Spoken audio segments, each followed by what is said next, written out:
This is episode 103 of Gimme the Hot Sauce. Stacey King on the road with the Bulls. He'll be broadcasting the game Friday night in Washington, and the Bulls come back home Saturday night for the home opener against the Cleveland Cavaliers. Stacey joins us from his hotel in the Washington, D.C. area. Stacey, how you doing? That was a fun game last night. You know, Mark, it was a great game. I mean, we marched into the Lions' Den. No one gave us a chance to win this game. Nobody except Bulls Nation and myself and Adam. And I tell you, the atmosphere was kind of like a playoff game. You know, Miami had their full roster except for Victor Oladipo. They jumped out on the Bulls early. It looked like, you know, they were going to knock down about 100 threes in the beginning. Yeah. And then the Bulls made the adjustment. DeMar, I think, had 7 points in the first half and started off really slow. But that second group, and I've been saying this, you know, all through preseason, the Bulls bench is largely upgraded from last year. I mean, they have an opportunity to put up 45 to 50 points off the bench on a nightly basis. And when you have a good bench like that, you can have a guy like DeMar struggle a little bit in the first half because Dragic came in, looked like, you know, Dragic of old. I mean, he hit some big shots, knocked down three-pointers, just really looked really good there last night. Kobe White hit a couple of shots. Io played big in the first half. So, yeah, a lot of guys step up with Zach being out. We're going to break down the opener in detail, look ahead to the upcoming weekend for the Bulls. But first, we want to let you know that this is the All Stacey show today. We got Stacey King joining us live from D.C., and our special guest coming up in our next segment is Stacey Dales, who does great work for the NFL Network. She's stationed in Chicago. She covers the Bears and a lot of teams in the Midwest. But what you might not know is she was an All-American player at Oklahoma University. She was outstanding there, played on the Canadian Olympic team and in the WNBA. So we're going to chat with Stacey in a little bit. And if you're wondering, where's Whispers? We're waiting for to hear his Christopher Walken impersonation and everything else. Whispers is down in Fort Myers, Florida. He finally had a chance to get down there and check out the new home, his winter home that he bought just before the hurricane hit. We haven't talked to Whispers yet, but he's busy trying to check out what's going on there. Stacey, I heard that he's thinking it's a positive report, but if he walks in there and there's an alligator in his bed, then he knows he's got problems. Well, you know, Timmy Whispers, he's a businessman. I mean, he bought that beautiful home 2 hours before the hurricane hit. And so you talking about an unlucky guy. he had a shark swimming down his block, an alligator in the den trying to watch TV. Yeah. And but he thinks he got minimal damage, which is awesome.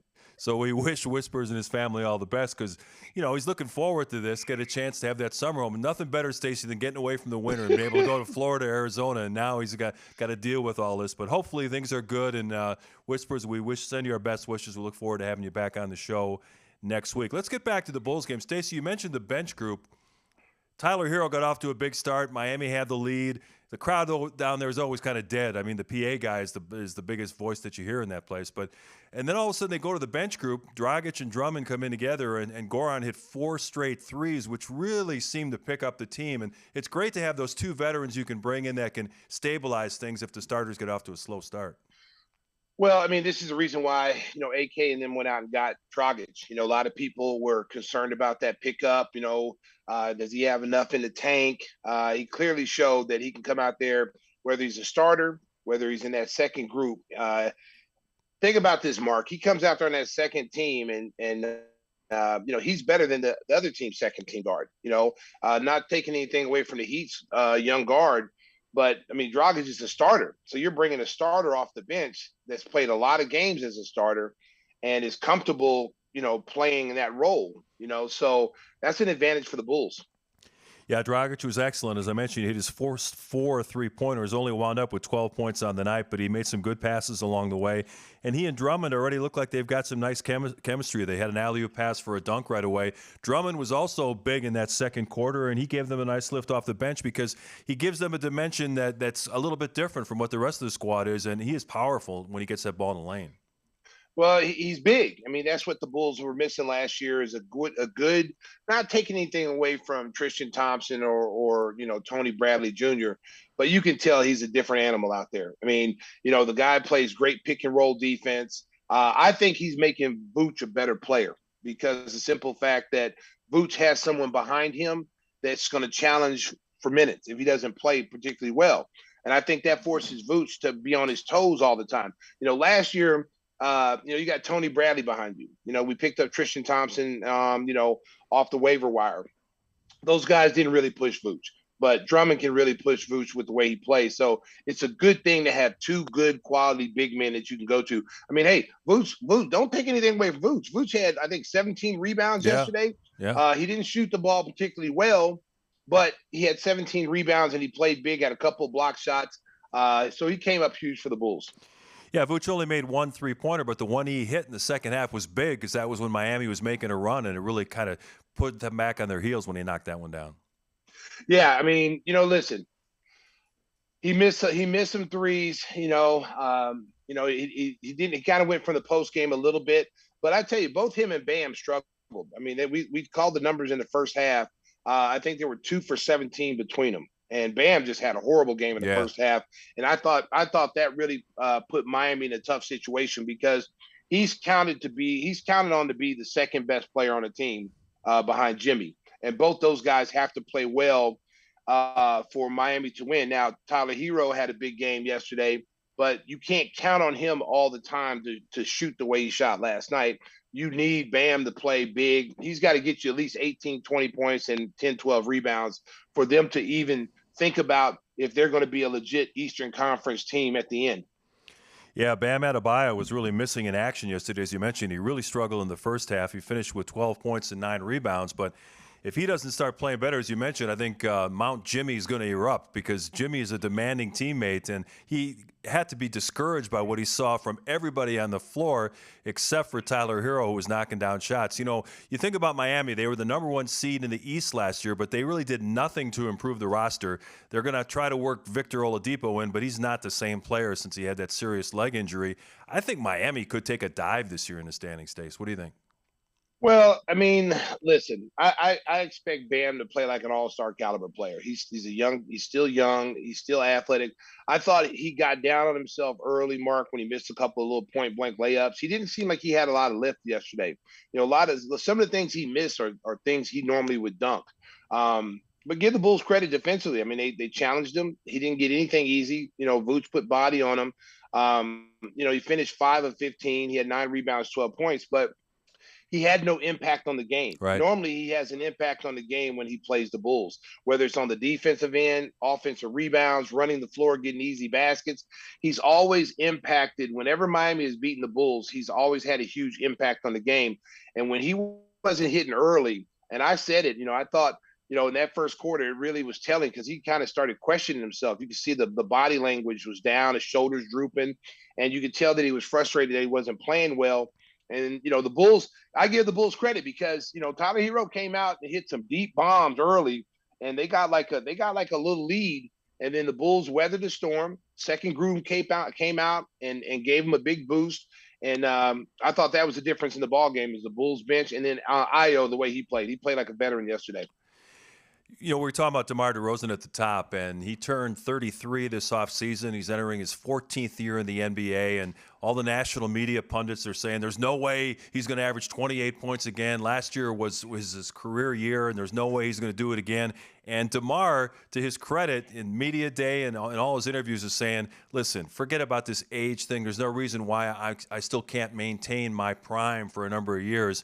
And he had that one-on-one battle with Jimmy Butler, and DeMar was the clear-cut winner in that game last night. Well, it was a triple-double watch with him last night. He had nine assists, which is high for him. He had 6 rebounds, and he hit 2 of 3 from the three-point line. And the thing about DeMar, and what I like about him as an NBA player, he never seems to lose his composure. When he's struggling and he's missing shots, like you don't never see him kind of get flustered. It's like, okay, I'll come out in the second quarter or I'll come out in the second half and play much better. He dominated the second half. The third quarter was huge for him. He got on his rhythm a little bit, and Miami had no answer. They had Strus on him. They had Tyler Hero on him. I thought he did a good job of recognizing when anybody but Jimmy Butler was on him. And the one guy who really played him really well, but they didn't play him long enough was Kyle Lowry. Kyle Lowry knows how to play him, and I was surprised that they didn't keep him on there because he stays low to the ground. He forces DeMar's dribble who I think's got some of the best dribbles in traffic. He really puts pressure on DeMar, and I thought that was a big mistake with Spoelstra, is taking Kyle Lowry off of him. Yeah, well, Kyle Lowry's got to be low to the ground. He's only about 5'10". I mean, geez. Mark. I'm the guy, the Tyson guy, pull up your punches guy. But to be honest with you, the last season, and then obviously one game this year, Kyle Lowry looks like he's slowing down, Stace. I know we all do. That's part of life. Yeah, Father Time is undefeated, Mark. And I thought him yesterday, like he looked like he just looked old last night. Yeah. He wasn't moving well. He struggled. He struggled big time. He was 1 of 7. He was over 5 from the 3-point line. Really didn't add anything offensively to the game. And I thought, Gimme tried his hardest to keep him in it. I thought Tyler Hero played well. Max Strus off the bench played really well. I think what's going to happen eventually is Strus was a starter last year, and Strus can play defense, and he also can score. I think Spoelstra is going to have to make a change with Caleb Martin and move Strus back in there, because you need some guys that can stretch the floor. And when you have him and Tyler Hero on the floor, that opens up driving lanes for Gimme. Gimme does not want to take 3-point shots. Okay, we know that. Gimme does not want to take 3-point shots. I mean, Gimme he took no 3-point shots last night. He probably shot 16% last year, at least in the second half, which was the worst of his career. So he's not taking 3-point shots. But what he does do is he gets to the foul line. And when you get to the foul line, you need driving angles and angles to get to the rim. If you have 3-point shooters out there, which Miami, historically does, it allows Gimme to get to the free throw line 13, 14 times a game. But if guys like Caleb Martin is not, or Cody Martin, whatever, I don't know, Caleb, yeah. Caleb, if he's not making shots, which he didn't make shots last night, he was 1 of 3 from the 3-point line. I think he was 3 of 9. And that really hurts Jimmy's game. That hurts Bam's game, because now the defense can kind of pack in and force you to shoot. And with Kyle Lowry not hitting anything yesterday, there was really no outside threat other than Tyler Hero and then Duncan Robinson when he came in as Strus. You mentioned the fact that Ayo Dosunmu had a big game, and people were wondering how would the Bulls fill that point guard position while Lonzo was out.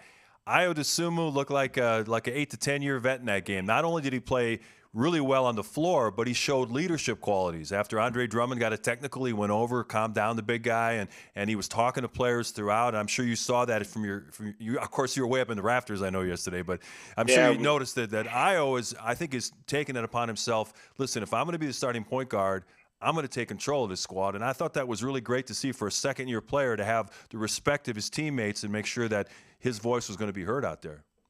Well, Mark, he was doing that last year as a rookie. And so, he leads by example. The team respects him. They know he plays hard. So no one's ever going to get upset by him talking to them and trying to calm someone down. That's what a leader does. That's what a point guard does. Ayo's been a leader since high school. He was a leader at Illinois. It just carries over. He's got leadership skills. He's got leadership ability. So when you put him out there in the lineup, and then you watch how hard he plays. You watch how hard he gets over screens and how he attacks the basket. And the thing I liked about Ayo is he played under control. Miami is a very good defensive team. That wasn't a bad defensive team we were playing. That's one of the best defensive teams in the league consistently over the last 15 years. So for him to get out there and play under control, get the team into the offense, but still be able to hit his shots, I thought he shot the ball from the 3-point line, no hesitation, didn't pass up shots. He came down one time in transition, and I thought it was Steph Curry. Like, he just ran right to the line, and he jacked it up. And I like that. Last year he would not have shot that. Right. And he was wide open, and he had to take that shot because that's the best shot you're going to get in transition because he had no one running with him. So it wasn't like you could have dumped the ball inside. So he's flowing in transition. He stops behind the line, and he lets it go. He shot 50% from the 3-point line. He was 7 of 14 from the field, so he shot 50% for the game, and he had six rebounds and 4 assists. He just controlled the tempo of the game, and he was the one thing I said this last night. I keep telling the Bulls need to run. They've got to run. Patrick Williams, I don't know, when he's going to figure this out, but it's got to figure it out soon. They're not going to run plays for you. Okay, you got to understand that in your mind. They're not going to run plays. Ayo, when he gets the ball, Ayo is pushing a pace. He is pushing the ball to the floor, and he's forcing guys to run. That's why you saw DeMar get that dunk down the middle of the lane because they pushed the tempo. Patrick kind of floats out there. He's got to run. He's got to be a wing runner. When he doesn't have the ball, you got to go out there and start running and filling lanes and going in there dunking the basketball, because if you're sitting around waiting for them to run a play for you, it's just not going to happen. So last night it was a key moment for him, and I said this in the game, was that DeMar went out, and so he was in there with Vooch and I think Dragic and there were some other, but he was like he could have been the featured player in that lineup. And he just you couldn't find him. He was non-existent. Like he wasn't aggressive. He didn't go look for the ball and say, "Give me the ball, I'm taking over." He was just like out there, and he's got to turn that around. If he's gonna be an impactful player for the Bulls, he's got to turn that mentality around. Stop talking about it and go out and do it. I tell you, how'd you like to be Io's agent right now? He was a second-round draft pick, so he only signed a 2-year contract. He's going to be a free agent at the end of the year. He's going to get a nice contract the way he's playing. I know it's only one game, but I mean, I think he's going to have a big year, and he's going to, a guy that was wondering how could they pick 37 players ahead of me is really looking at a bright financial future now. Well, I mean, he's showing the world that they made a mistake. Yeah. He was a first-round talent that fell in the second round. The Bulls didn't have a first-round pick. He ended up kind of basically being the first-round pick for the Bulls, just got him in the second round. He works extremely hard. They're extremely happy with him. This is a kid you never have to worry about that he's not going to put the work in. I mean, look at his body. I mean, he looks totally different than he did last year. He's able to get to the basket now and take contact and be able to finish around the rim, where last year, he still had that college body. And right. Guys knocked him around a little bit. Now when he gets screened, he's punishing the screener. Because he's got 10 pounds of muscle on him now. That makes a big difference. So we mentioned the home opener coming up Saturday night against the Cleveland Cavaliers, and one guy we know will be in the stands, great Chicago sports teams supporter, our buddy Jeff Vukovich. When it comes to insurance for your auto, home, and business, make sure you contact the king of insurance. That's our friend, nationwide agent Jeff Vukovich. You can reach him at jeffvuk.com. That's jeffvuk.com. And Stacey's already rolling with the jingle. It is time for bull season. The golden pipes are flowing. Nationwide is on your side. Stacey King live from Washington, D.C., giving us the nationwide jingle. And we're going to talk to Stacey Dales about the NFL in just a little bit, but we would be remiss if we didn't discuss the whole Zach LaVine situation. Just a bizarre set of circumstances where Zach met with reporters last Friday in a group interview session and told everybody how happy he was that his knee felt 100%. His explosiveness was back. He didn't have to think about, I can't go left or I can't dunk on this. And then he showed up on the injury report, first as questionable, then as out against the Miami Heat. Then there was some comments from Billy Donovan that he had some discomfort after some hard scrimmages in practice. Zach maintains he's fine, and Stacey, you said that he's hoping to play tomorrow night, even though the Bulls organization put out some information that he's out. Well, I mean, it's a wait and see, Mark. I mean, bottom line is, they're taking precautionary with Zach. He's been in a situation where he had surgery, and this is kind of things happen. You just gotta wait and see. How he responds to treatment, and if he can go, he can go. If he can't, he can't. I mean, I think everybody has to have, temper their expectations right now with him, because you'd rather have Zach missing games now than missing games when they actually count in the second half of the season when we're making a playoff push. Because we remember last year, that was one of the reasons in that Milwaukee game, that series, he struggled because he had his knee. He had a bad knee. And it was hard for him to play up to his potential. If that's a healthy Zach LaVine out there, maybe that series is totally different. So you got to temper expectations right now. I mean, we've got enough depth to cover up for guys being hurt right now. I mean, does that mean we're going to win every game? No, it doesn't. But it proved last night he didn't play last night. And to be honest with you, the Bulls dominated Miami last night. Yeah, okay, you can say whatever you want to say. You can say whatever. The game was a lot closer at the end than what it really was. The Bulls from the second quarter on dominated Miami. So I think they've shown people they got good quality depth. Their younger players now have developed and they're ready to play. I thought Kobe White came in and played well off the bench in the minutes that he played, knocked down some shots. So I expect big things for the rest of the year for the bench, and I'm not worried about Zach. I know he'll come on when he's ready.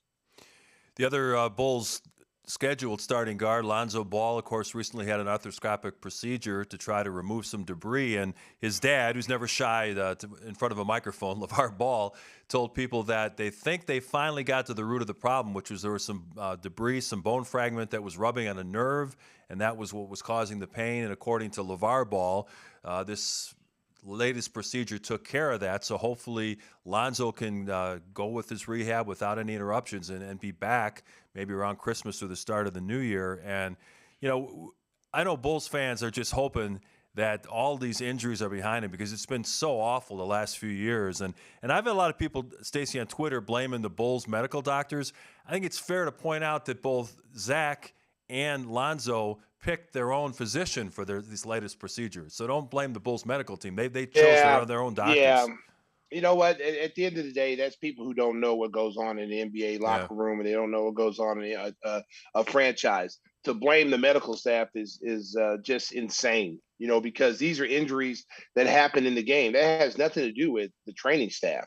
You know, guy hurts his knee. You know, Alonzo had hurt his knee years ago. It's still the same knee that's bothering him now that has been bothering when he came in as a Yeah. rookie. So at the end of the day, you know, those are injuries you can't prevent. Those are injuries that you can't plan for. So to blame the medical staff's a joke. The Bulls have one of the better medical staffs in the league. Unfortunately, like I said, we have so many injuries. I keep thinking somebody has a voodoo doll Yeah, of I the know. Bulls players because it's. I mean, yeah, go back to Derrick Rose when Derrick Rose was here. You know, it seemed like every year someone was out with injury, and it's just been. You know, it's kind of it kind of makes you wonder like, does somebody have a voodoo doll? But um, we all know that Zoe's going to come back. He's on the trip. You know, he's here on the trip. You know, so his I guess his stitches are coming out. I guess, and he's starting his rehab. So to see him on the trip supporting his team is awesome. You know, because he could have easily stayed in Chicago or went back out to California to rehab or whatever. But he's here with his teammates. He's a great teammate. You know, all the guys love him, and for him to be out here is a big boost to morale, basically. Yeah, it'd be great when the Bulls can get their starting backcourt on the court once again, and we'll see Zach LaVine. I'm sure we'll see him in one of the games this weekend, and then, as Stacey mentioned, it's going to be a process throughout the year to see how many games he can play, if he can play back-to-backs. The Bulls have a lot of back-to-backs coming up, so we'll see how they're going to use Zach LaVine. Stacey, before we switch to football, I do want to ask you, first couple nights of the NBA, some interesting stories. Zion Williamson and the Pelicans, wow, they couldn't look better against the Brooklyn Nets. They destroyed them. Zion had a big game. And then how about LeBron James calling out his GM saying, well, we don't really have any shooting around me. I mean, one game, and it's already starting to crumble down in La La Land. Well, go first. You know, to talk about that New Orleans team. New Orleans is going to be a good team. They were a good team last year. They made the playoffs without Zion Williamson. Now you're adding a guy like him is like adding two players. Yeah. So it's same thing when we get Lonzo back. When you get Lonzo back to the team that's already out here playing, and hopefully by the time we get him back, you know, we're one of the top teams in the Eastern Conference. And now you add a player like that, that's like adding two or three players. So that only strengthens you. Zion looked good in the preseason when we saw him. So as long as he's healthy, they got a shot to do some damage. I still don't think they're a team that can get past the second round. I don't think they have enough quality depth to beat some of the top teams in the Western Conference. Not saying that they can't, but on paper, I just don't think they have. They're a couple of players away, you know, to being that elite team. You know, even with Zion Williams healthy.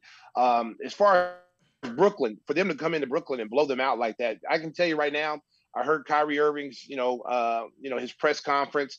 This is going to be an site thing every game, you know, because the fact that they didn't want to be there anyway. You know, they all wanted to be traded anyway, and so now the owners said, "Hey, you're here. You just get used to it. You're here. We're not trading you."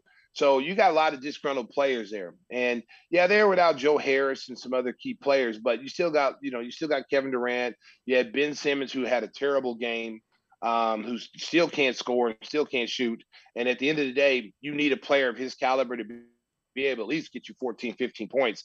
And I don't know if he's capable of doing that, Mark. I mean, he I think he fouled out last night with 6 fouls, trying to guard. Now he's a great defensive player, but man, you need him to be able to give you something offensively because when those other two guys are playing and they don't have it going, you need somebody else to be able to take some pressure off them.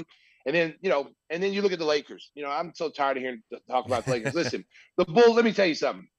The Bulls had a big win last night, and you barely heard anything about Yeah. them on the national level. You barely heard anything about them. Okay. And that tells you the disrespect they have for Chicago. You're talking about New Orleans winning, Zion's back, whatever. Okay. The Bulls went into Miami and beat the number one team in the Eastern Conference last year, a team that went to the finals a couple of years ago that basically has their whole entire team intact. It wasn't like an injury-riddled Miami Heat. They went in game one in South Beach, beat a team that's favored to be one of the top 4 teams in the Eastern Conference, Mark, and it barely made a ripple. If this would have been anybody else that beat the Miami Heat, they'd be talking about it like it's crazy. All these pundits who keep talking about, the Bulls will be a play-in team if they're lucky. Watch how many people turn when if the Bulls win tomorrow and turn around and beat Cleveland on Saturday at home and start off 3-0. Watch all the turncoats start talking about the Bulls. The Bulls are the team to watch. We knew it. They have a great DeMar DeRozan. He's an early MVP candidate. You watch how many people turn and jump on the bandwagon after those first 3 games. Yeah, and you mentioned Ben Simmons. He only took 3 shots in the game. They were all on alley-oops. They were right next to the basket. They played 10 feet off of him, dared him to shoot, and he wouldn't shoot the ball. So this is going to be an ongoing storyline. Mark, I'm 55 years old. I can go out there and get 3 shots right now. Come on, man. Come on, man. Come on, man. Come on, Ben Simmons. Come on, bro. Hey, listen. 3 shots and you're an all-star? Come on, bro. No way. You got to at least get double-digit shots. And, I don't know if that dynamic is going to work for Brooklyn. I just don't. I don't know. Because I can already see if Kyrie Irving's already talking after one game about the intensity level and guys not coming ready to play, after game 1, you're already talking about that. Yeah. So what are they going to do when you get game 15? Let's say you get off to a slow start, Mark, and you're like, 3-12 or 5-11. What are you going to say then?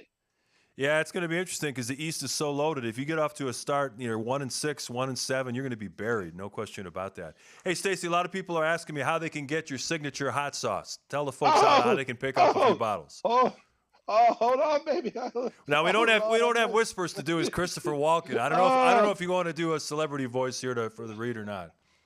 Oh Lord, no, I'm not doing no celebrity read. That's whisper deal. Trying to score the best hot sauce in the game?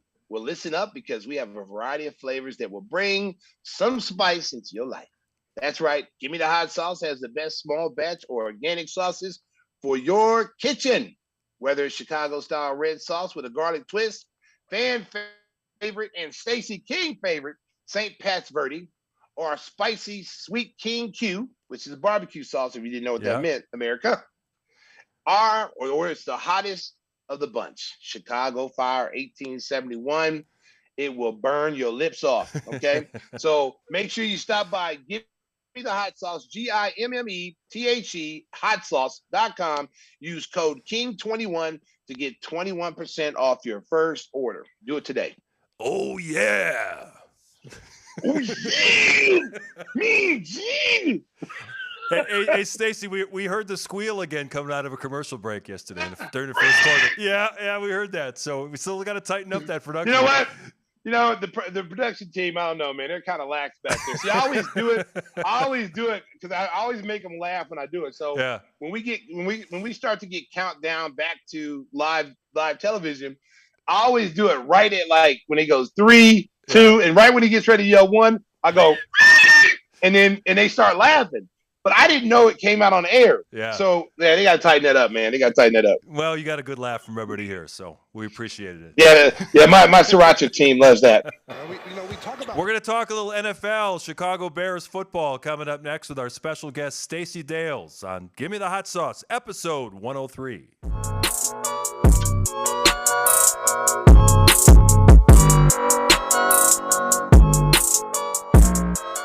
Episode 103 of Gimme the Hot Sauce rolls on. As we mentioned, it's all Stacey all the time, and we are happy to welcome in the lovely and talented Stacey Dales. You watch her on the NFL Network. She's stationed here in Chicago. She does a lot of great work on the Bears and other teams in the NFC North.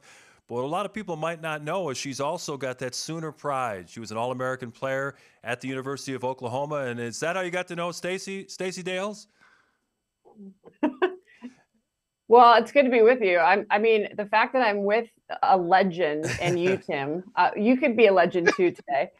It's great to be with you. I mean, so I've been like a fan of the other Stacey, and by the way, thanks for spelling the name right. That's the first time they spelled anything right. Oh wow, wow. Pick up the for punches, Tyson. so long. I mean, I wore the number 21. I know Stace wore the number 21. I mean, you know, it's we got some good roots in Oklahoma. I would say that. Yes, yes. You know, there's she's Stacey and I'm Stacey. We're two legends at the University of Oklahoma. I tell you, it's great to see her career go. I mean, seriously, like I watch NFL Network and I see her on there. I'm like, oh my God, it's my girl. Oh, I gotta watch it. I gotta watch it. So I'm proud of you. And a lot of people don't know that you hoop.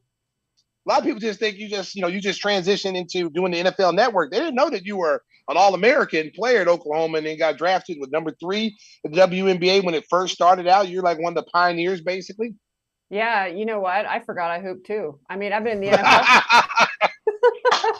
You know what reminds me though, guys, that like my injuries. You know, I don't think you could ever talk to a former athlete without, you know, understanding what you went through when you have all these later life injuries. That is the reminder for me. The one thing I never got though, Stace, was like a championship. And so I'm very envious of you that you had that. I think when you look back on your career, which was all those years ago, like sometimes it does feel like it was yesterday, is you want to win a championship. And I never got to win one at Oklahoma. We were close. And I never got to win one in the WNBA. We were close to, especially my first years when I was in DC, where I think you are right now. And, you know, we were a playoff contender, but you know, you always regret that. You never look back and think, man, I wish I could have scored more points or averaged more or did this or that more. You always want a title, you want a ring, you want all of that goes with it. So like when I see the NBA now and I see these players leave and jump ship, and you're starting to see a little bit of it in the NFL, right? Where you're building a roster. I think the Rams were, you know, the Super Bowl winning Rams last year were a really good example of that. Like, how can we win now? Because it's so freaking hard to win at any pro level. You know what I mean? Hey, for all the folks that are watching us on YouTube, we want to compliment Stacey on her beautiful backdrop. I think you have the best backdrop of any guest we've had on. And we see one of your dogs sleeping behind you. Stacey's got a couple of pups at home that run him ragged. But what about your dogs? Yeah, these are my dogs. Look at, you know, the only thing I need is a Stacey King bobblehead. Yeah. I mean, they're a collector's item. They're hard to get. I got my MJ, I got my Kobe, I got my Walter Payton, my Peyton Manning. I even got Gretzky up top. Yeah. Okay. Like, I need a Stacey King bobblehead. That's all I'm going to hit you up. I'm not going to bug you for tickets. I want a bobblehead.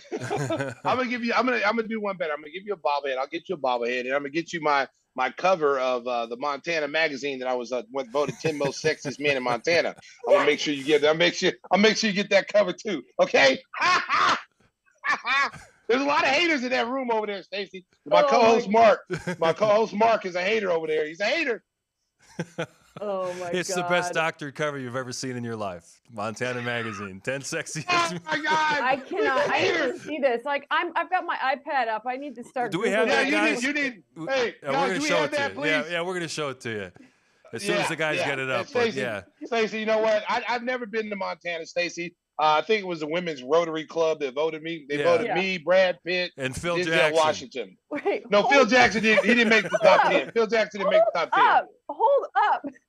Yeah, there it is. There it is. There it is. See, there it is right there. Stacey, I'm gonna get you. I'm gonna sign an autograph, and you can put that up, okay? Because you're my girl. Yes. The pose, like you had the lip pose, like. See, I used to model. I used to model at JCPenney when my mom worked at JCPenney when I was 8 years old. So I have a little skills when it comes to that blue steel look. Oh, it's too good. Mark is a hater. He's a hater back there. Oh my God. All right, let's switch the gears now. Let's talk football because I consider you an expert in football. Let's talk about our Bears. Okay. We're a little frustrated about our Bears. Okay, we understand a young quarterback whose second year he's developing. Okay. I feel like they need to take the training wheels off and let him play. Just let him throw it around the yard. And when they let him go, he is a really good quarterback. But it seems like after they let him throw a 60-yard bomb, they come back and say, let's just dink and dime now and go back to being a basic offense. Do you believe the same thing? They should take the training wheels off of him? Yeah, I do. I'm right there with you. And I've covered, this is my 14th season in the NFL. And when you have a player of this athletic prowess, I mean, when you stand beside Justin Fields, and he is a freaking beast. And when you look back at what he did in college, I mean, I did a pro day with, Ohio State this past offseason, and, some of the good receivers, Garrett Wilson and Chris Olave came out of there. But I talked to the head coach. I'm like, what would you do with Fields? Get him moving and make him a red zone, like a dynamic red zone threat, like to where when he has the ball, he's gone. I was on the radio the other day, Stacey, and I used the analogy, when you're playing basketball and you got a point guard who is certain, the offense kind of works. And yet sometimes you'll get a point guard, breaks it down, gets to the middle of the lane and gets up in the air and he gets caught in the air. And I just feel metaphorically a lot of Justin getting caught, and whether that's holding the ball for too long or not knowing, should I throw it? Should I go through this progression to this guy, or maybe hesitating? I still see some hesitation. And I think what you're saying is, hey, let's cut this young man loose and let him just throw the playbook away in a sense and let him go play backyard football, junkyard football. And, kind of like you go find two other guys or gals and go play 3-on-3 somewhere on a court in the middle of nowhere. And, kind of let him go. And I agree. I wish I could see that a little bit more, just because as a fan of the game, that once you make those plays, those are the ones where your goosebumps pop up and the team starts rallying around. I watched Lamar Jackson do it for years in Baltimore, and them basically to say, he's one of the top 5 runners in the league right now. Lamar Jackson, he's like top 5 in rushing with the running backs. You got Nick Chubb there. You got Saquon Barkley there. Lamar Jackson, I believe, is in this conversation. And it's like, I just love that they kind of let him go. And I'm not saying Justin Fields is Lamar. I don't like to compare quarterbacks personally. But I would just be like, I don't care if you turn it over. When I was a point guard, my freshman year in college, my coach was like, Sherry Cole was like, I don't care if you hit 10 security guards and you ding them in the head. Throw the damn ball, because somebody's going to catch it at some point. You know what I mean? The only way you learn is by doing and failing. And I think, let the young man fail a little bit and let him just go. Of course, he's working with another coaching staff. Last year he had Matt Nagy. This year he has Matt Eberflus and Luke Getsy as his offensive coordinator. I don't know if you were at Hallis Hall earlier today, but Eberflus was asked directly to evaluate Fields, and he kind of danced around it and basically said he needs to improve his footwork and kind of manage the passing game. And I know the biggest criticism has been that he's holding onto the ball too long. At Ohio State, he had guys running free by 30 yards, and he's throwing long bombs. It doesn't work that way in the NFL when you're playing against the best players in the world. Do you think that's a legitimate criticism, that he's holding the ball too long? I just think it's everybody. I think, honestly, and first of all, the NFL is the defenses in the NFL. They always have a leg up. They just do. I mean, when you're bringing heat with any of these front sevens that, they just lost to the Washington Commanders Thursday Night Football. That front seven is legit no joke. This is like a top 4 in sacks, top 4 in third down, which is money down. That's hard. And they're going to make you hold the ball a little bit more, but there's problems with the offensive line, continuity there. Who's he throwing it to? The talent, I believe if you make a team in the NFL, you're talented. I just think you got to take the guesswork out of his mind, like Stacey said, and just kind of let him roll. And, it's so hard for me, though, to play armchair quarterback when I'm not in those meetings and I'm not breaking down that tape. I always hesitate. I love Matt Eberflus. I'm a big Eberflus fan. Luke Getsy, the offensive coordinator, is a Green Bay product as far as his development coaching, working with Aaron Rodgers. I mean, so I have a lot of respect for them. But I think you look at the talent that he has. Like, I just want any sport you want to break down, what are you good at? And how can I make you excel with the traits that you have? And so that's what I hope to see him cut it loose a little bit more as the season goes on. Speaking of Green Bay, they're struggling mightily. They've been struggling since the preseason. Aaron Rodgers has not had any continuity with the receivers. Did Davante Adams make that big of an impact in Green Bay? Because it just seems like since he left, like their receiving corps are just not good at all. Like he can't get the ball to any guys that can catch it. They don't hold on to the ball. They don't run right routes. You hear him cursing at them in the field. He's actually telling guys, get over here, get over here. Like they don't know the plays. Like, have you seen that? Have you sensed that same frustration from Aaron Rodgers? Yeah, I mean, one of Aaron's gifts, Stacey, is his ability to be escapable, actually, and be escapable to the degree of now he gives that receiver, and that receiver was Davante Adams, enough time to freelance. When you think about like The Last Dance, you think about Pippen and Jordan, this is the same type of deal. Okay. It really is. It's just, it was a dynamic relationship on the field and off the field, but just dynamic to where they have a sixth sense for each other. And that is definitely missing. So when you think about his ability to extend plays, and he was always looking for 17. Right now, he's got some young bucks out there that, maybe don't know that last thing that little piece that he's looking for. When I was in London for a couple of weeks, I had the Packers over in London this season, and I had a great conversation with Randall Cobb, who is one of the receivers. He's injured right now for the Packers, and he and Rodgers are like tight. And one of the reasons Aaron wanted to bring him back, and I think both of you will love this, is he called him the translator. And I asked Randall, I was like, what does that mean? He said, I have the ability to teach these young guys like Romeo Doubs and Christian Watson, some of these younger receivers, or guys that haven't played with Aaron, like Sammy Watkins, who's going to be coming back here soon from injury. I translate what every route tweak is. So Randall is an impeccable route runner, one of the best in the NFL that we've seen. And he actually has to teach those last parts. It's kind of like, I always compare, like I look at different sports, like how do I feed the post? How do I know how Stacey King wants it on the low block? And when he needs to just jump a little bit and, Sigma back to get his shot off? And where do I need to place that ball? Like those are all things that you just get over time that I think Rodgers isn't getting right now fully. And that's why you see a 3-3 record and maybe some, discontinuity a little bit offensively, but they'll be fine. I mean, he's a Hall of Fame quarterback. So. Hey, don't look down, but one of your dogs is staring you down. I don't know if he or she is hungry or wants to walk or whatever, but she wanted I was checking. Hey, Mark, I was checking that out too. He had a look on his face. I was like, whoa. Yeah. This is a ruby. Oh, a ruby. Sweet. That's a ruby. So they're all obsessed with me. I told you guys this. I don't know what it is about me, but my dogs. Now, what's the dog on the couch back there that's like knocked out? Oh, that is a blue. She's a blue. She's a blue tick coonhound. You'll love this, Stace. She is from Oklahoma.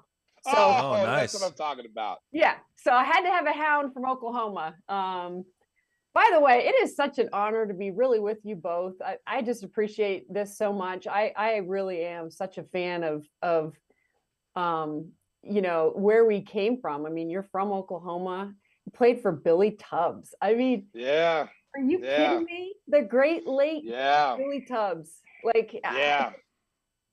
Now you played for Sherry Coles. Sherry Coles right up there as far as like being one of the greatest coaches, especially female coaches. Because like I've always been a big fan of Sherry Coles, and so to see her build that program up, and you were one of the main pieces as that program was coming up. One of her main pieces, and they've been running it. They were running ever since. I know. It's very proud, humbling, right? To leave. You never forget where you came from, and I'm Canadian by nature, but Oklahoma will always be like a second home to me. And so when I'm with people from Oklahoma or, my fellow Sooners, it means a lot. So it's pretty cool. Yeah, we run deep. We're family. So, I don't think people understand that. You have to have loyalty to your university, win, lose, or draw. Even though the Sooners are not playing like Oklahoma that we are accustomed to seeing in football right now, I've been tempted to jump off the bandwagon a couple of times, Stacey. I'm not gonna lie. When they got beat by Texas and humiliated by Texas, I did tell people I went to Alabama. I did say that. I did say that. I'm ashamed of it. I'm ashamed of it, Stacey. But the way they got beat by Texas, we don't lose to Texas like that. Okay, we don't do that, and that was embarrassing. And so I was a little hurt. I was a little hurt by it. I was hurt by my Sooners. It let me down. I got to listen to all this crap up here. Oh, Texas Longhorns. Everybody making fun of Texas Longhorns. Every time the players, Texas Longhorns beat Oklahoma. I said, oh, okay. But what do you do? So here's my question during the game. Are you like the guy who turns off the game and like goes and gets like pours a stiff one? Are you like screaming at the TV? Because me, I'm just like, I can't watch it. I got to turn it off. I think maybe I'm the problem because I'm watching it. No, I'm yelling at the TV. I'm screaming. I'm upset because I can't listen. I don't mind losing if it's a close game. Okay, 24-26, 32-34. I can deal with that. But they were humiliated. And we've never, as long as I can remember the OU Texas rivalry, even as a little kid, I don't ever remember Texas putting a beating on us like that. That hurt. And if that sits well with those kids at Oklahoma right now, next year you better put that same beating on Texas next year. That's the one squad I'm circling on my calendar. We got to get them. Yeah, I just feel bad because I love Venables. I mean, I do. But like a defensive guy, I'm like, what are the problems? I guess the college game now is just so explosive offensively, and it's so spread out offensively, right? It's just like, Mark, where'd you go to school, by the way? I Wisconsin. He went to Wisconsin. They're terrible this year. They're terrible. They fired a coach in season. That doesn't happen very often. Yeah, they fired him. Yeah, he went to Dunkin' Donuts to get some coffee, and he came back, and his door was locked to his office. He was fired. Oh man, I'm sorry, dude. He went to the Brat stop. He went to the Brat stop for lunch, and couldn't get back in. Yeah, I had to bring it up, I guess. I'm glad you did. I'm glad you did because I forgot about it, Stacey. I'm glad you brought that back up because I kind of forgot about it. I need to let him know because he always wants to tell me when they're winning. He wants to say something. Right. Yeah. But he's been awful quiet this year. He hasn't been able to say nothing this year. Well, we got to I forgot he went to Wisconsin because he ain't talked. We got to get another Jonathan Taylor. That's what we got to get. There you go. Yeah. Yeah. Ron Dane. Yeah, one of those guys. Russell Wilson. You need a bunch of people. Just go back and go get J.J. Watt. We'll bring everybody back. Make it an alumni game, yeah. Hey, Stacey, I see that if you're watching on YouTube, you can see that she's got a lovely blue hoodie on, and that reminds me of your days with the Chicago Sky. What was your thoughts as you watched them celebrate a championship with Candace Parker a year ago? I was so happy. I saw Candace at a Bears game this year, and I'm amazed by her. Like the fact that she's killing it at this tenure in her career is phenomenal. I'm like, girl, when are you going to retire? But I say that with such respect, mad respect. And I still know so many of the people at the Sky, like Ann Crosby, their strength and conditioning coach, who is second to none and one of my favorite people ever, and Michael Alter and his ownership. And I remember being a part of that first team. I actually scored our very first basket. I came out of retirement. I was at a tough place in my life and I retired temporarily and I came back to play for the Sky. That's how I fell in love with the city of Chicago besides the Bulls, because the Bulls were my team, just so you know. Way to go, Stacey. Way to go. I was like that kid who went out and tried to be every one of you on the court when I was growing up in my driveway in Canada. But the Sky, I'm glad you brought it up, Mark, because I am so proud of them and what they've accomplished. I love Vandersloot. I'm such a Sloot fan. She is so good. Just everything you want in a point guard. Love the coaching. So yeah, I'm a big Sky fan. Because I'm always doing football games, I don't get to as many games of anything else that I want, but I couldn't be happier for them. You talk about being born and raised in Canada. Talk a little bit about that growing up, because that's a hockey country. And now what you're starting to see now is you're starting to see influx of talent, basketball talent coming through Canada. They have a really good youth program now, and these guys are starting to filter into the NBA, and it's really good to see because, like I said, it's always been known as a hockey environment. And you growing up, like let's say you didn't play basketball, what would you have played coming from Canada? Well, Hockey? Would you have played hockey? yeah, I grew up in hockey rinks, Stacey. Like my brother was an amazing hockey player, but the truth of him was he became the proverbial goon. He became a fighter. He's like, you know, 6'3" when he was like, I don't know, 16 years old. And he spent the game in the penalty box. And Wow. the problem, the dichotomy was he was so skilled. And I'm not trying to brag. I'm not trying. This guy could play hockey, do things with a puck that I have never seen before. Like he was like a dancing bear on ice. And so I grew up, you know, in hockey rinks, just following his career. And then I come from a very small town. They started a house league in hoops, and it was not expensive. We didn't have a lot of money growing up. So my mom and dad, my mom was like, "Do you want to try this?" Just a house league. My first sport was soccer.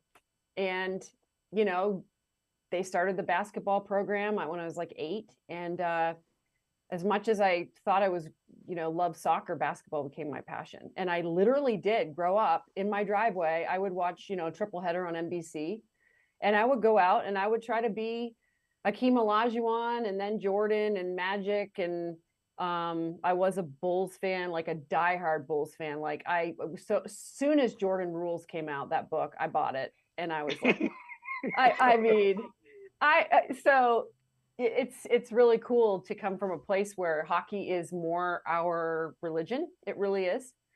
But I love what you said about our basketball programs, because, you know, like guys like Jay Triano and what he did for us, Steve Nash. I mean, really the pioneers, the cornerstones, like Bev Smith from the women's side. Like there's just so many people who grinded it out. I remember going to, I played for the Canadian team. I remember going to Sao Paulo, Brazil, and we got like $10 per diem a day, you know, and we just didn't have the funds. We didn't have the money. And now it's just amazing to see, you know, some of the players that have come over and represent it really impactfully in the NBA and the WNBA. Stacey, I worked for a number of years with Sarah Kustok over at NBC Sports Chicago. She's now, of course, doing great work with the Brooklyn Nets on their TV broadcasts. And I know she still likes to play pickup games with the guys, you know, after shoot-arounds and stuff. Mm-hmm. If you and Sarah were going to play a one-on-one game, who would win? Definitely Sarah, if she's still playing, because I ain't touching a ball. And Sarah, she, like, mad respect for her. She's so good at what she does. She always looks like she's in impeccable shape. I will break something. I will break something. I do not touch a basketball. People are like, "Can you come and play in this tournament for us?" Yeah. I'm like, I would love to, but I cannot, because something in my body will fall off. So I don't know if that answers the question, Mark, but yeah, that's the truth of it. Yeah, but you were an Olympian. You know, Sarah doesn't have that on her resume. Well, I mean, you know, maybe we could like go toe to toe. I don't know, but I'd probably give it to her. Now, if we were 2 on 2 others, we'd probably win easily. Yeah, I think you're right. Yeah. Yeah. I mean, if against you two, I mean, Sarah and I would like.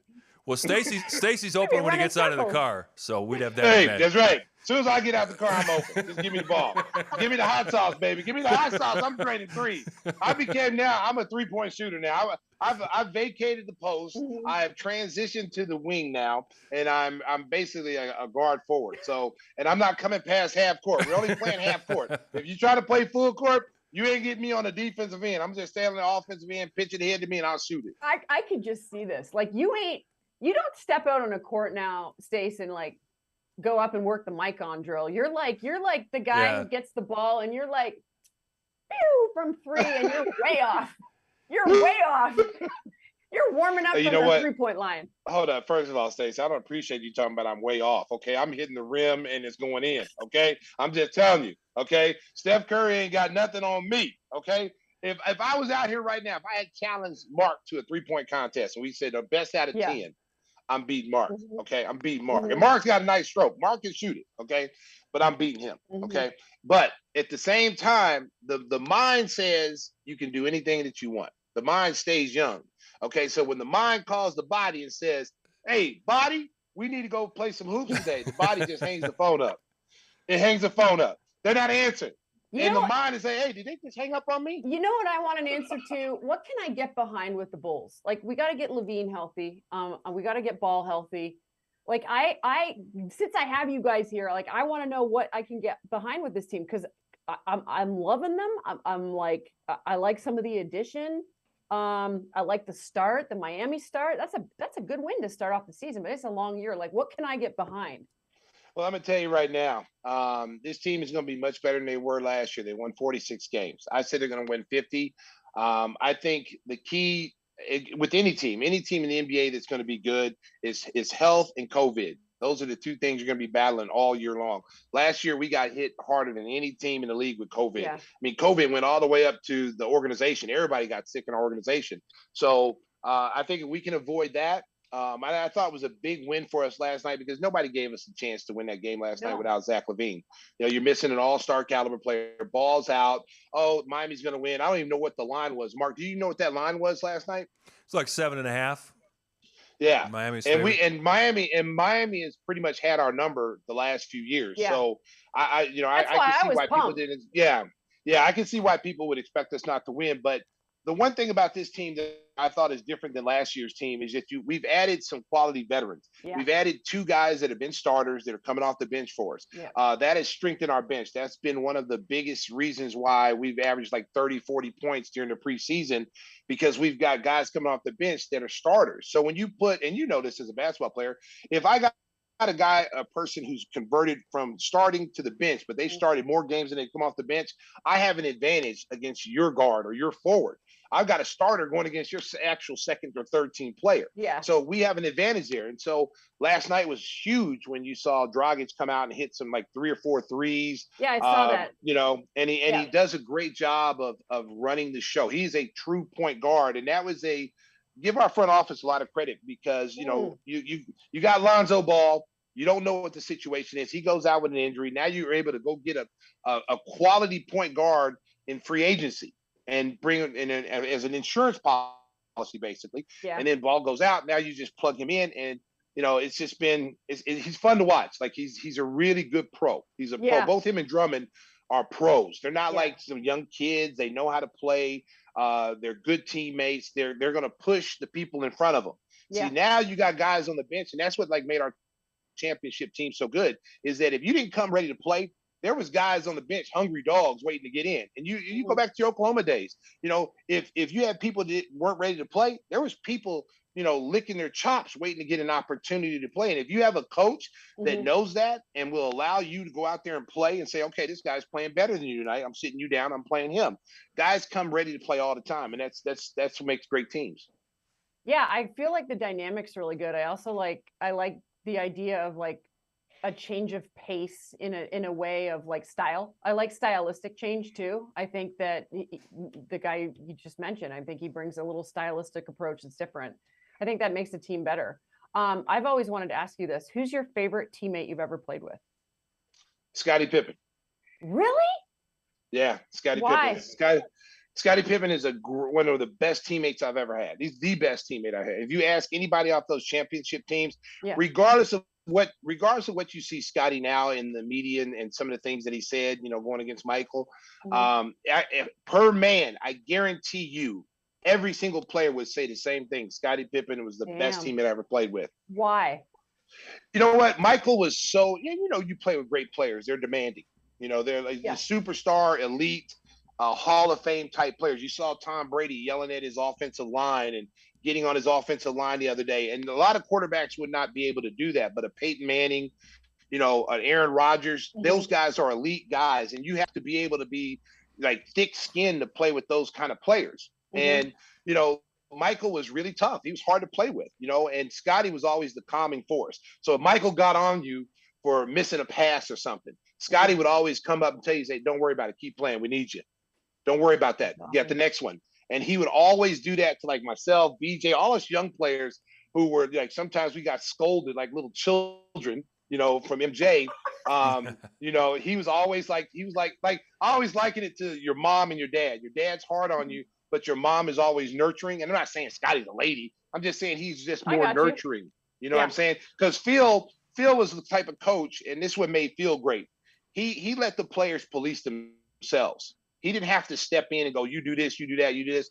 I mean, when he needed to, he did. But the players pretty much, you know, we had a lot of good veterans. and we policed ourselves. And Michael was hard on people. Michael was hard. I mean, you look at Kobe Bryant. Have you seen the Redeem Team? Mm-hmm. Okay, Kobe is cut from the same cloth as MJ. About the closest thing we've ever seen to Michael Jordan as far as personality-wise and just that killer. Like, he will win at all costs. And MJ was the biggest competitor. Like, we are all competitive. We're all competitive. To be at this level, to be at the pro level, you got to be competitive. Okay, and I thought I was ultra competitive till I got on this team, and like everybody was ultra competitive. And Michael took it like 10 levels higher than everybody else. And like, if he was racing his mom in the 40-yard dash and she was winning, he would trip her to win. That's how competitive MJ is. I mean, it didn't matter what it was, cards. He want to beat you in every single thing that you did, and it trickled down to everybody. But what separated him and Scotty always recognized that we need these guys. We need these guys mentally. We need these guys to have confidence. So if MJ is coming down on you and scolding you, he's always there to pick you back up and lift you up. That's why I consider him like my greatest teammate. I know people give him, some of the things that he said, and people give him a hard time. The 1.8 seconds, and then the last dance comments and stuff. Yeah. Listen, none of us will ever have a bad word to say about Scotty. You can never say anything bad. I will never say anything bad about Scottie Pippen. That's amazing. I chalk it up to the whiskey, maybe, for the digits. Right? Yeah. I'm still waiting for my bottle. Like, the thing that I just I look at with greatness, and it's like, you made a comment just now, like, we were self-policing. We could police our own locker room. Like, Aaron Rodgers talks about that all the time. The best teams are the player-led teams. But what's amazing is, like, as much as you could, be pissed off about somebody getting all over you, like, to be around that greatness and to be around, like, the way Michael forced everybody to be better, like, just a little bit better.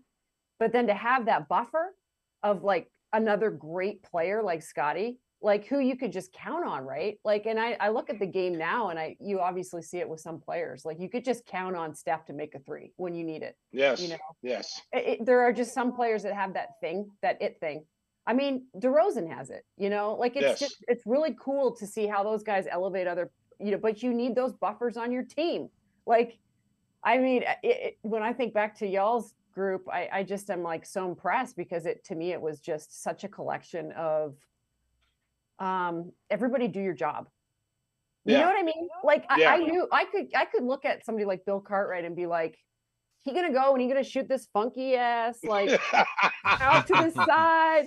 It's gonna go in. I know what I'm getting with him. I know he's gonna make that little baby hook when he needs to. You know what I mean? Like, everybody just did their job, and I think the good teams do that. Like, you talk about Tom Brady, and God, he's 45 years old, and he still demands that from his players. And it's just, there's a magnetizing factor around it, that some players have and some don't. You got to hold yourselves accountable. Everybody's got to be accountable for what they do. When you get to this level, we were all stars in high school. We were all stars in college. But there was a separation when you're on your high school team. You might have been the best player, but then the other players are kind of average. When you got to college, you maybe added a few more pieces. I was on a great team at Oklahoma. So, like, I had to blend my talents in with other players. And we just played. We just hooped. But when you get to the pro level, you're playing for, you're getting paid now. You didn't get paid in those other levels. You play for just the prestige of the university. Now it's a business. And now, everything is approached business-like. And it's not the childhood game that you don't have that child atmosphere anymore. You're a man now. You're a woman now. When you got to WNBA, you went from being a kid and being one of the girls in college to now you're a woman. You got bills to pay. You got responsibility. So when you get to that pro level, it's totally different. And then you get a collection of guys who, that are all going in the same direction. There's no egos. Everyone knows their pecking order. Everyone knows who the number one guy is, the number two guy, number three guy, whatever. These teams that don't win, they're trying to figure it out. Everybody wants to be the number one guy. Everybody wants to be Batman. A lot of people will be Robin, but nobody wants to be Alfred. They don't want to be that third guy. And so that's why you have a problem. And that's why you see teams that don't have success, continued success. You look at Golden State. Klay Thompson's been out for almost 2 years. He comes back in. He says, hey, look, Pool's really, hooping. I'm not the same player that I was. I'm just going to fill a role. Yeah. Most guys like him would come back going, I'm still the man. I want 25 shots a game. They get it. That's why they're winning. Yeah. Yeah, no question. But guess what? When they get into the playoffs and they need a three, Clay gonna hit it for them. Yes. Who are you gonna go to? Draymond Green, or you gonna go to Klay Thompson? Yeah. Oh, this is awesome. Well, Stacey was a great shooter during her career at Oklahoma in the WNBA, and she's showing off her talents. You were our guest, and you turned interviewer in the middle of it. So we appreciate you joining us. No, that was fantastic. I am worried about your dogs. Make sure you get them outside so they can take a little walk. I'm always curious. That's the thing. I love this. That's fantastic. Favorite parts of like my NFL week, like I just got off 3 calls with players for my game this week. I've got the Packers Commanders, and I just talked to these players on the phone, and I'm just so curious, and I think that's what drives me. So I didn't mean to, No. That's fantastic. I like that. I like that because, like, I watch you on the NFL, and one of the things I've always wanted to know is like, okay, do you? I know we pre-meet with people. Okay, yeah. So if we're going to interview somebody, we're going to pre-meet them. We talk about it. So how's that with players? Was it the Jets? You were doing a game against the Jets, and the guy was behind you, like dancing. I saw that, and I have to admit, I would have turned around and said, "Yo, man, you got to bounce, bro. Like, get out of here." You did a great job of keeping your composure and keeping on saying what you had to say, because it was distracted. I was watching and I was distracted. I'm like, okay, all right, bro. Like, you might get pepper sprayed. The thing that it was Jair, who's a Packers player, one of the best corners in the league. And I know we got to wrap up here, Mark. And we were in London, and I waved at him, and he's just coming off an injury. So I'm like waving him over. I'm about to do a live shot. And you guys know with TV, with anything TV, they're going to give you a time, and you got to stick to the time. And I get like a minute or whatever it is. And I'm thinking, oh no, here he comes. And he's got these shoes on with the late great Queen, and Queen Elizabeth's face is on his shoes. And Jair is a character. And I'm about to go, and now all of a sudden I'm live, and he's right here. And now he's doing this. He's doing this behind me. He's dancing. He's flexing. I'm like, my producer just let me go. So that was fun. But that's the stuff I love. I love game day. When you're on the court before a game and you see somebody that you want to catch up with, whether it be a coach or a former teammate or a player on a current team, it's awesome. And I feel very blessed to do this, and it enables me to have conversations like this. So sports is a real galvanizing thing, and I never take it for granted. I'll tell you what, you're one of the best in the game at doing what you do. And it's great to know that you went to Oklahoma. And it's great to know you have named Stacey. And, there's a lot of great people named Stacey, but I only know one of them. That's you. You and me, baby. That's right. I love it. I love it. Back at you. And I'm just so, again, thrilled to be with you guys. Stacey, thank you so much for joining us. Keep up the great work on NFL Network, and hopefully we're going to give you some hot sauce. We're going to give you some of my hot sauce. Mark, don't forget. That's I like it spicy. Yes. Oh, we got spicy. Oh, we got spicy. All right. Our producer, Maddie's going to get your information, and we'll send you some out. Send it your way. Okay, cool. Thanks, Maddie, and thank you guys for having me. The great Stacey Dale's our guest on episode 103 of Gimme the Hot Sauce. A little more to come after a quick timeout.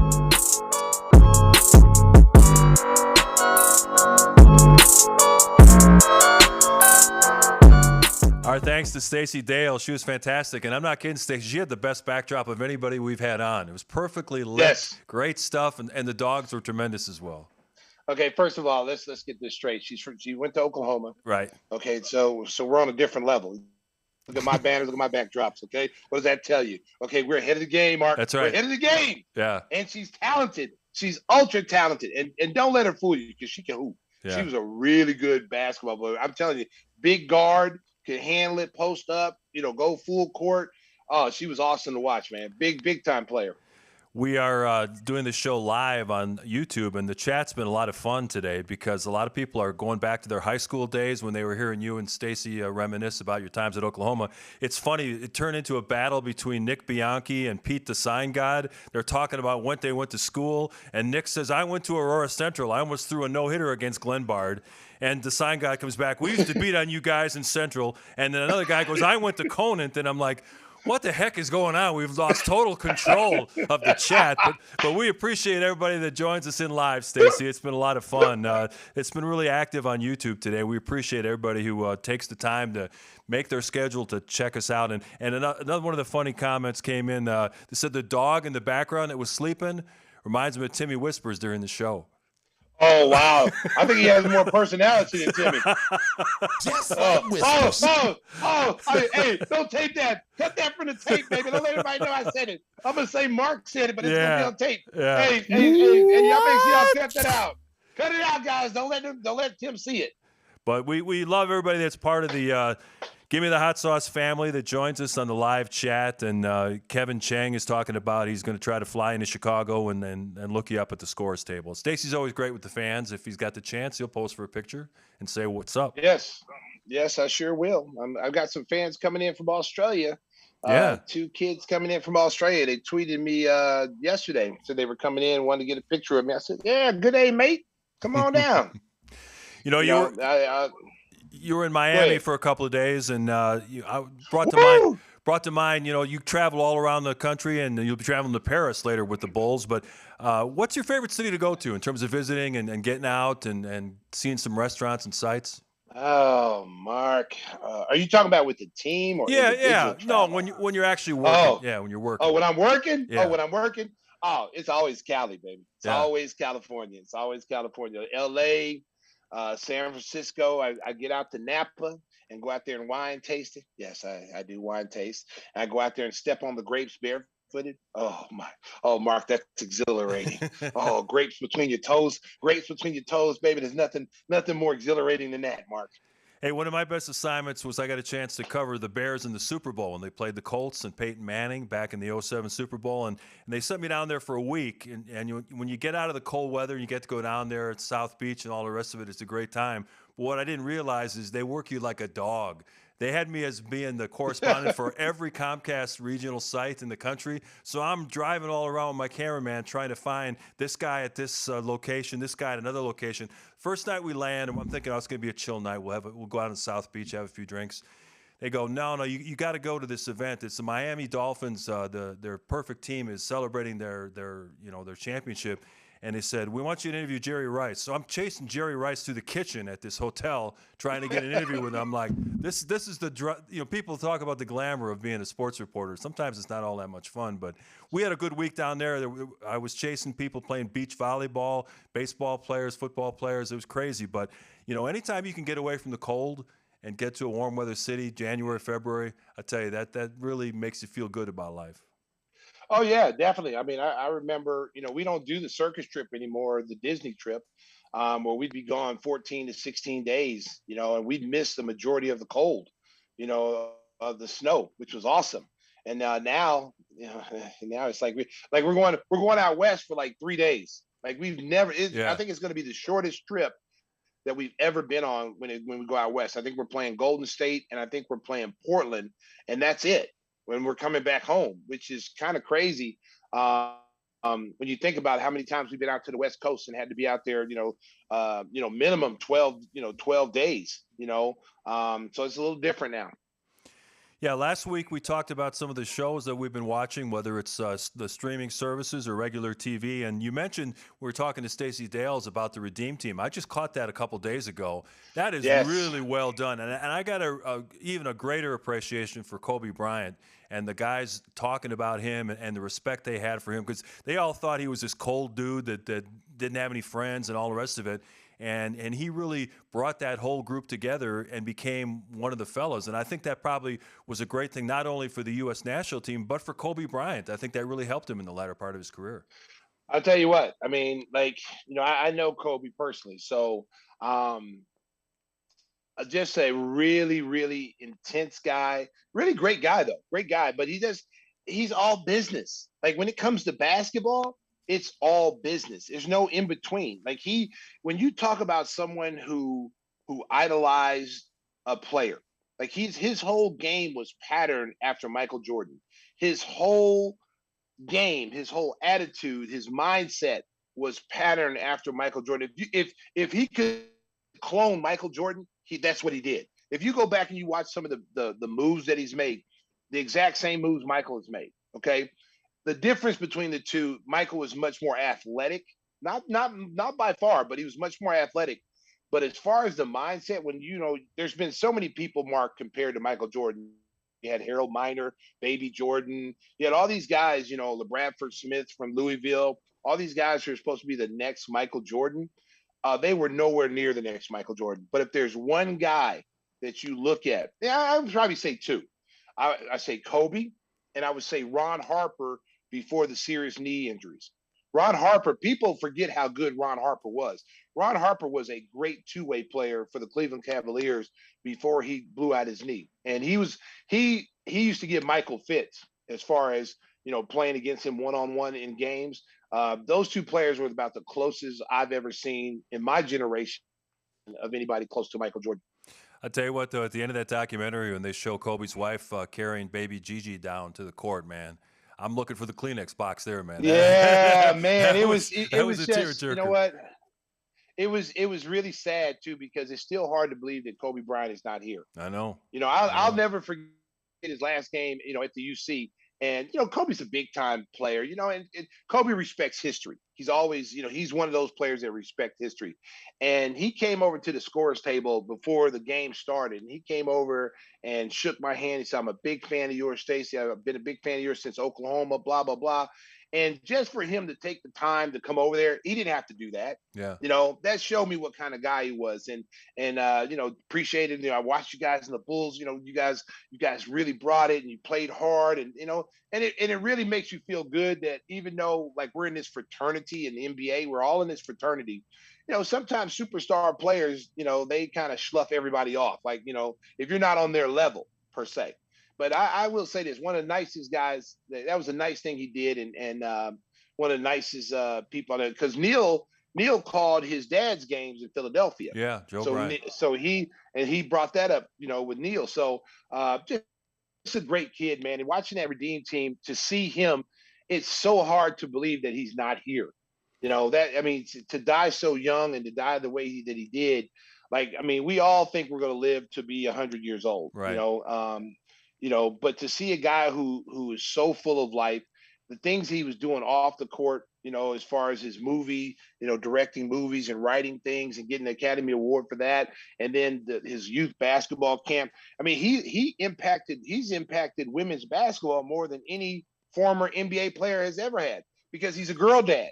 And his daughter, Gigi, was sure enough going to play in the WNBA. She was good enough to play Division I college, and she's like 14 years old. Yeah. The world missed the chance to see what she was going to become, because I've seen some clips. She had all of Kobe's moves down. She was going to be a problem on the college level. All the mannerisms, Yeah. How he stands on the court, Yeah. how he bites his shirt, like all the things that her father did. And those are things you don't teach. That's just instinctive. You know what I'm saying? It's instinctive. And to see that, how much she loved her father and how much he loved her. You go back and you look at videos and pictures, that little girl was always like, always coming to him. Every time you see him, she's with him. She's soaked in every bit of knowledge. I remember that watching a video, they were sitting at a WNBA game, and he's, teaching her on the side. She's asking questions, and it's like, student and teacher, and he's showing her and telling her, and she's going, yeah, I see that. It's so sad that they're not here, man. It's hard to believe. Yeah, so if you get a chance and you have Netflix, make sure you check out that documentary Redeem Team. He changed that whole mentality. Yeah, that whole mentality, question. Because had he not been on that earlier. team, had he not been on that team, Mark, I still don't think they win. I still think they lose to Spain. Yeah. How about when he ran through Paul Gasol just to send a message to him? You know what? But that's the kind of person he is, though. Yeah, this is my teammate on the Lakers, but he ain't my teammate right now. He's playing for a different country. Yeah, get up. You're not my teammate now. the whole mindset, though, Mark, when you watch that documentary, you could see, like, Carmelo and Anthony and all these guys weren't serious about playing. They talked a good game, but they'd lost. They've been losing. They lost the World Championships, lost the Olympics. They weren't winning. And then you bring in Coach K, and then they con Kobe to come play. Yeah. It didn't take long for him to go play, because he said he's tired of seeing them lose. Right. And so You know, and he came on that team and changed the whole mindset. They were talking to, and I heard these stories even before it was on the Redeem team. And Michael's the same way. You know, he worked with Tim Grover. Right. He took Michael's trainer, Tim Grover, who's world renowned as NBA guru trainer, took Kobe, took him and brought him to the Olympics and trained with him. They're out there working at 4:30 in the morning because you know why? MJ was doing it. MJ was working out at 5:36 in the morning. So Kobe, in the playbook of Michael Jordan, takes the same way and said, "Hey, this made Michael great. This made Michael the best player in the game. I'm gonna do the same things." And so the other players would come in 4:30 from partying. They even said it. We're coming in from partying, having a good time. Kobe's down there working out, lifting weights, and everybody's like, "He's crazy. He's crazy." Yeah. All of a sudden, one player goes, "Oh, you know, LeBron sees it. Oh man, this is what makes Kobe great. I'm gonna go do it." Then all of a sudden, Dwayne Wade, all these other guys start seeing, and then they start following suit, and that changed the whole mindset of that team. That's the reason why they won, was because of Kobe. Hey, before we get out of here, I want to tell you about a couple of our sponsors. Tim usually does the Angel Water read and puts Stacey to sleep. So I'm going to shorten this up a little bit. You know, our good friend Chief Little Legs, so we'll appreciate the plug. We're enjoying the water here in the Sriracha studios. Listen up, Bulls Nation. We want to make water healthier for your home and family. So look no further than our favorite new water here in the Hot Sauce studios. It's Angel Water. Stay hydrated all year with the water you can trust. Angel Water. Call 847-382-7800 to get your water tested for free today. And Stacey's on the road. Did you get a ride from Windy City Limo to the airport? Yes, I did. Yeah, my boy Mike Armoroff. Yes, he. Hey, America. Windy City Limousine provides championship service. Making a reservation is so easy, it's a slam dunk. Let Windy City break the full court pressure of traffic and get you to your destination in style and on time. Contact us at 847-916-9300. And again, ladies and gentlemen, if you need a ride to the airport, if you need it for the night, if you're going to somewhere and you need a call Windy City and ask for Mike Armoroff. That's who you need to ask for, because he's a third-degree black belt. There you go. And if anything goes down, Mike's gonna take care of it. Okay, I'm just throwing that out there. Hey, Stacey, our buddy Pete, the sign guy, says he can do a Christopher Walken impersonation. So we'll have to challenge him on that. Go head to head with Whispers. Listen. He makes good banners, but I don't know if he can do any impersonation. Yeah, no. Pete, stop it. You can't do it. Okay?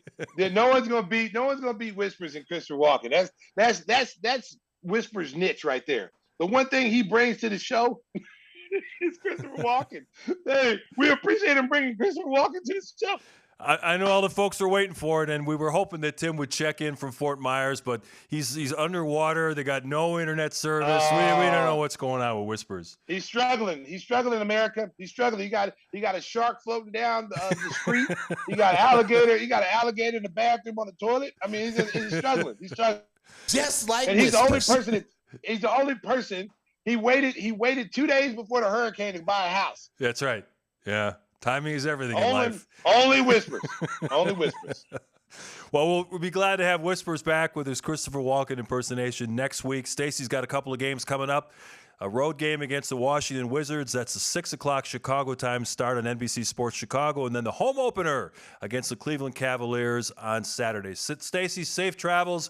We want to thank Stacey Dales. Want to thank our great Sriracha crew. Thank everybody on the YouTube chat. It was livelier than usual. Hope you guys had a lot of fun, and we'll be back with a brand new show next week. Stacey, got a message for the folks. Drive home safely, Chicago. Beep, beep. Give me the hot sauce.